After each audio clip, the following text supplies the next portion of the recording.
Hi guys, kakain tayo. Kain tayo ng pipino. Yeah. Ito ang favorite ko guys, pipino. So ayun, kain tayo guys. And meron din inihaw.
So ito guys, kahit ganito lang yung ulam ko guys, kayang-kaya ko itong kainin guys. At kahit ganito lang palagi ang ulam ko guys, sulit na yun guys. Kahit ito lang lagi yung ulam. Hindi naman lagi siguro, no? Pero pag wala ka na talagang ulam, pwede mo itong gawing ulam. So maganda ito kasi healthy para sa katawan. Huwag lagi tayong kumakain ng mga fats, diba?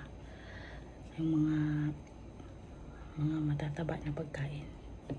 Mas lagi nating piliin yung kinakain natin is yung mga healthy gulay.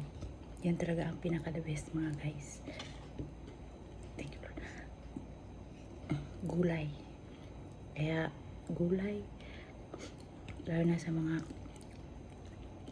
mahilig sa mga sa mga matataba na pagkain, like mga baboy or anything else, or like mga manok, o lagi ka na lang manok, mga fast food. Ako masyado laging ganyan kasi mas maganda talaga kapag guys na meron tayong pagkain na healthy, gulay. Ay naku, sobrang sarap yan sa katawan natin guys. Kain ka guys.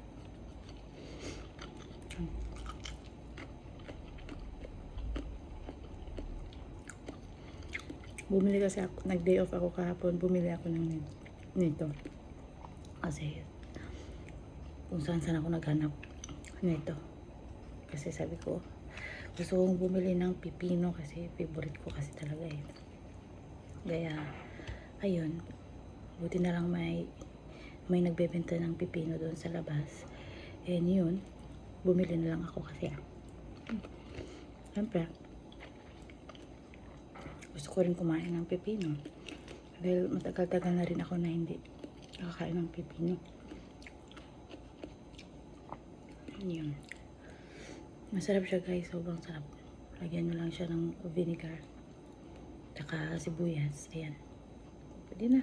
Tsaka kunting asin. Tsaka yun na yun. Fight na.